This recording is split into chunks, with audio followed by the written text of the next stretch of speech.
And here we are. I mean, yeah, okay, we didn't do it. We didn't paint a U.S. plane the colors of the United Nations. But we're looking for a way to provoke war? I thought we were supposed to look for ways to avoid war. And here we had ways to avoid war. They didn't have any weapons, and there were inspectors getting complete 100% access in Iraq at the time, and we pulled them out because we wanted to go to war and were willing to paint a plane a different color, have it draw fire. And then as Jake said, what, in the United Nations would be like, that wasn't one of our planes. We know where our planes are. They wouldn't check the records. Say, did we have a plane flying over Iraq? Did anybody notice we had a plane there? Oh, we didn't? Oh, I guess the U.S. made that up. But it shows you how profoundly stupid the president is. Now, the reason... Yeah, you're right. I mean, goofy.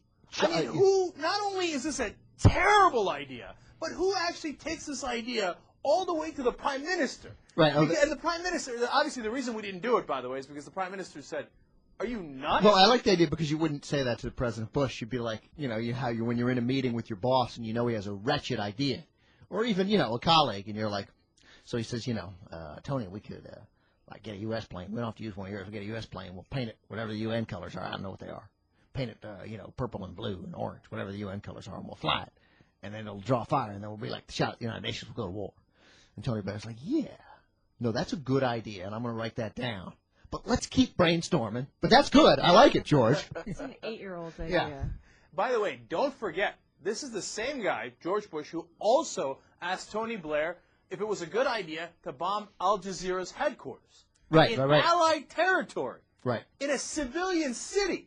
They were going to go in to a news headquarters. Now, you might not like the perspective that Al Jazeera has, but don't get confused because it has an Arabic name. They do news over there, okay? Yeah. And for like Fox News Channel does news over here, so-called news, they do it with their perspective and their spin. I get it. We're not allowed, no matter who's in the office, we should never bomb Fox News Channel. And we should never bomb Al Jazeera. They do it from an Arab perspective because guess what? They're Arabs, okay? Yeah. So now they were thinking of bombing their headquarters, which would have provoked an enormous uproar that would have set the Arab world on fire to bomb the headquarters of their top news organization in a civilian city in Allied territory? That's nuts! And he brought that all the way to Tony Blair as this UN plane ploy.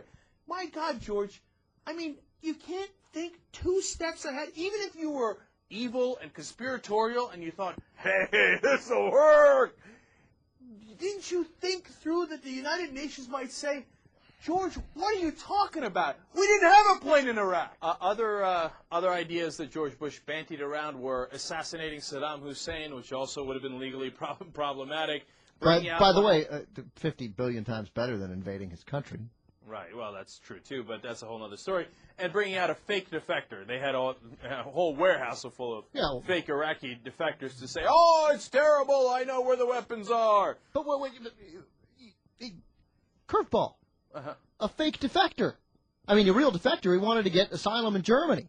And he made everything up. The Los Angeles Times, 10,000-word story 4 months ago, 5 months ago. Curveball was a fake defector. I mean, he wasn't a fake defector. He was a fake, I have knowledge of weapons of mass destruction. He made everything up. He was unstable. He wanted to get him and his family to Germany. And they wanted to promote that guy and use him as yet another reason to do this unprovoked attack on Iraq. It's unbelievable what's happening. And by the way, the Germans said, telling the CIA and the DIA throughout, we don't trust this guy. We don't trust this guy. We don't trust this guy. We don't trust this guy. They were doing the interrogations, and we roll over. Los Angeles Times again, 10,000 words. Our own CIA had already discredited almost all of those defectors, not just Curveball.